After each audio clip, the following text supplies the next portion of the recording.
Tech and clips.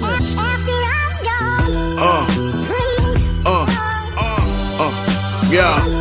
So a couple of days ago, we did a reaction to this video about Michael Jackson and Paul McCartney, hating each other, and we found out, Michael Jackson ended up buying, Beatles catalog, and that ended up, Paul McCartney was not happy about it, that created the whole tension, between them, So today's video, we're going to be checking this one titled, Did Michael Jackson Ever Give a Beatles Song Back to Paul McCartney? Yeah, we never found out, so hopefully this video, gives us some clarity. So yeah, without wasting much time, without further ado, let's take a watch, guys. Michael Jackson and Paul McCartney are two of the world's most famous and celebrated musicians of the 20th century. That's true. And they had a complex relationship that spanned several decades, becoming close friends while collaborating musically and then publicly feuding with each other in the press after Michael took control of the near entire Beatles catalog as part of his purchase of ATV Music Publishing. McCartney felt betrayed and was incensed by what Jackson chose to do next. This rivalry documented in full as part of our initial investigation. In this video, we give you, the viewer, a much-needed update. What ultimately happened to the Beatles catalog after Jackson's sudden passing? Okay. Were the rumors that he gifted them back to McCartney in his will ever true? And has Paul McCartney ever been able to reclaim his legacy of Beatles music since? Here's the detail. But first, let's put things into context. The two first met in the 1970s when McCartney expressed an interest in writing music for the artist's solo projects, when Jackson was still a member of the Jacksons. Paul offered songs to Michael and they eventually became friends, even collaborating in the studio together on a few songs, including Say Say Say and The Girl Is Mine, the latter being the lead single from Jackson's seminal 1982 record, Thriller. Jackson admired the ex-Beatle for his incredible success and unmatched contribution to popular music. Okay. During this period, McCartney took the former child star under his wing, enlightening him about the harsh realities of the music business.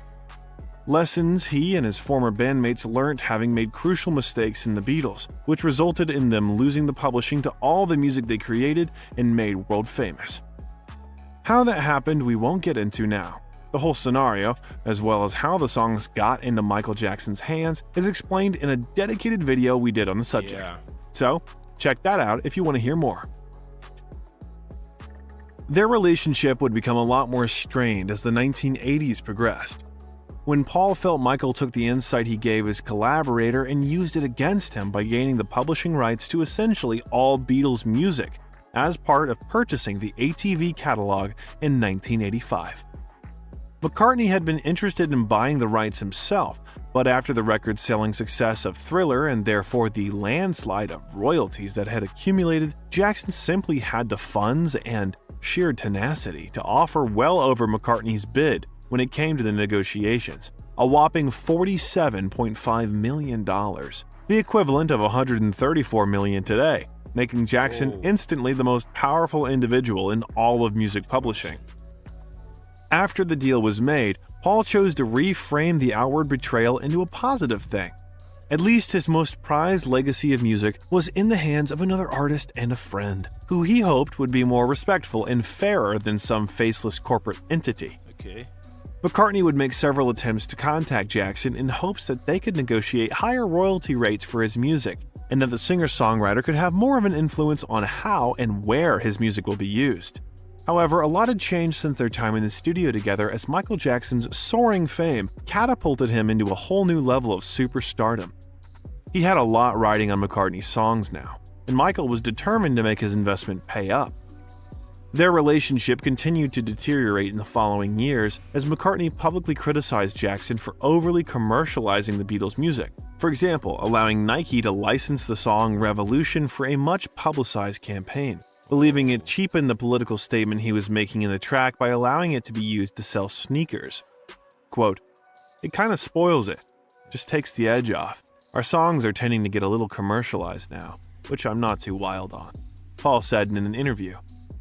Jackson, in turn, reportedly felt betrayed by McCartney's comments and stopped speaking to him altogether. Whoa. Over the years, Jackson's net worth grew exponentially as the ATV catalog increased in value. In 1995, he merged ATV Music with Sony Music to form Sony ATV Music Publishing, in which Jackson retained 50% ownership of the company. Wow. Paul McCartney expressed resentment for the enormous wealth Michael amassed during these years on the back of his songs. While McCartney was forced to line Jackson's pockets in order to continue to work performing his written lyrics, their relationship never fully recovered, and they remained distant until Jackson's death in 2009. You were the guy who said to Michael Jackson, you should get into publishing. Isn't that great? Yeah. Don't you love the irony? And he bought all your songs. Yeah. And you said to him, listen, I'll give you fair market value. Let me buy my songs. I want to own them. And he won't do it. I don't mind that because he had all the cash. Someone was selling it and he bought it. What I don't like is that I've actually written to him a couple of times saying, Michael, don't you think after even if I was just a writer on the payroll, after 30 years of being reasonably successful for this company you now own, don't you think I could have a raise? And we've never talked about it. He won't even answer my letters. So you know what? We haven't got that great a relationship. I did read recently that because of some cash flow problems he's having, aren't your songs up for grabs? In fact, this might be a good time for me and you to go in and buy these songs. Yeah. You know, Sony No, could I think wind it up may be owning all true. of them, I don't know. You never know what's room and what isn't. Okay, so at some point I heard Michael Jackson, was having some cash flow problems, just like the lady said. I mean, if the Beatles catalog, meant, that much, to Paul McCartney, I mean, he could have just bought it, because, I mean, he was successful. He had the money, so I don't know. Did he ever buy it? I'm getting confused over here. I don't have access to his accounts, but the trouble is I wrote him for nothing. Right. And buying them back at these phenomenal sums, it's just... It rubs you the wrong way. I can't do it. Whoa, okay, so he didn't buy it. Some sources in the media speculated what would happen to the catalog of Beatles songs now Michael had passed. Was there a possibility that Michael Jackson would wish for them to be returned to their most logical recipient, Paul McCartney? Quote, some time ago, the media came up with the idea that Michael Jackson was going to leave his share in the Beatles songs to me in his will, McCartney wrote in a statement on his website. There had been speculation as to whether the King of Pop would bury the hatchet, business-wise anyway, and will the songs to McCartney. But that was not the case. Quote, don't believe everything you read, folks, McCartney said. In interviews, McCartney spoke fondly of their early collaborations and expressed regret that they had grown apart over the years. Quote, he was a lovely man, massively talented, and we miss him. Adding that after Jackson's purchase of the catalog, the two kind of drifted apart, but that despite rumors, there wasn't a big bust-up. We have a linked video of Paul McCartney talking about his relationship with Michael Jackson over the years, so check that out if you want to hear his thoughts on their ongoing feud. Immediately after his death at 50 years old, Sony Music took full control of the catalog Jackson had a stake in. 7 years later, in 2016, Sony ATV agreed to pay $750 million to the late performer's estate in order to buy out their remaining 50% stake in the company. Wow.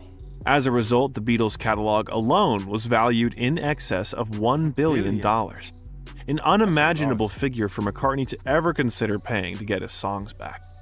However, Paul found a way to reclaim his songs through the U.S. Copyright Act of 1967, which was passed as a means to let songwriters regain the rights to their songs. The law states that for tracks published before 1978, rights can be reverted back to the original author after 56 years. In 2015, McCartney began the process of gaining the rights to some of his music under the Act, filing to reclaim the rights to 32 songs, as a number of titles from the highly coveted Lennon-McCartney catalog were on the eve of hitting the 56-year mark. With the first Beatles single, Love Me Do, coming up on its 56th anniversary after being released in 1962, and later songs potentially becoming available by 2026, according to Billboard. While this process was underway, a British court ruled that the U.S. Copyright Act did not apply in Great Britain, making it significantly harder for McCartney to legally secure the rights to his music globally. However, in July 2017, both Paul and Sony agreed to a private settlement out of court to avoid possibly a high-profile and lengthy legal battle. So, Paul regained the rights to his music in a private settlement. A big win for the former Beatle, who had been on this journey to secure the publishing of his own music for nearly 50 years.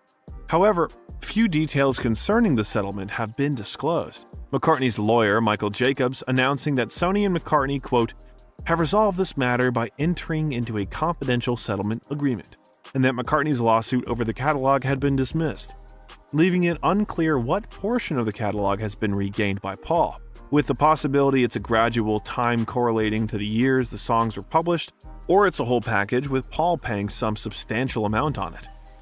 Also, how much of the rights has he regained back? Because Paul could only claim a 50% stake via court as part half of the Lennon-McCartney songwriter partnership. Yoko Ono, as the John Lennon estate, had already cut a deal with Sony in 2009 and relinquished Lennon's right to regain publishing until 70 years after Lennon's death, which would be 2050. It's a lot. So, did Paul also buy Lennon's half, or the other half part still acquired by Sony? Another complication is that the law only applies to the US, so if both parties have resolved the Copyright Act without further agreement, it means Paul would only have rights for the North American market, but not worldwide, unless their settlement resolved this disparity as well. Either way, it appears Paul McCartney has, at least in his mind, come to a conclusion that sorts to resolve this 53-year-long battle to reclaim the songs he created and that have defined him for the world. A feat that will surely secure his lasting legacy of music for generations to come. Thanks for watching The Detail. Check out other videos we have on Michael Jackson and his other famous feuds. Links to them are on the screen now. Until next time, have a good one. Wow. Guys, so let me know what you think about this video. I mean, this video, yeah, shout outs to this channel, The Detail. Yeah, shout outs to them. The video quality, is quite impressive. I love how the host, employs a combination of engaging visuals, archival, footages, and researched commentary, making the viewing experience, both informative and enjoyable. The use of graphics, to illustrate, key points. I feel like it helps us as the viewers, to clarify the timeline of events, ensuring that us as the viewers, can follow along easily. One of the standout new features of this video is how, it balances storytelling, with analysis. The host, does a great job, of presenting the facts, without leaning too heavily on sensationalism. Which is often a pitfall in music-related sort of documentaries, by providing, context around the 1980s music, landscape and the significance of the Beatles catalog. The video enriches, the understanding of why the dispute was so pivotal, the commentary of Michael Jackson's acquisition of the Beatles, catalog, to me, is particularly well articulated. It definitely sheds light on the decisions that led to, the purchase, and Paul McCartney's subsequent feelings of betrayal. This nuance, I feel like I added a depth, to the discussion, illustrating that the issue, was not just about ownership, but also about friendship and the respect, between two iconic artists. So yeah, guys, let me know what you think about this video. From what we just watched, apparently, Paul McCartney, got part of the, his music back.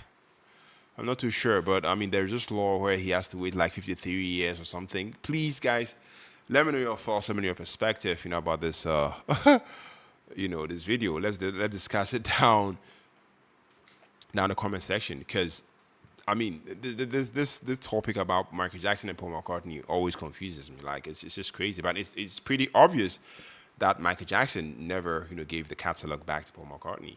So who owns the rights now? Please let me know down in the comment section. But if you want me to check out more videos such as this, please let me know down in the comment section. And thank you for tuning in, thank you for watching, thank you for sticking with me to the end of the video. On to the next video creation. Take care, stay safe, peace out.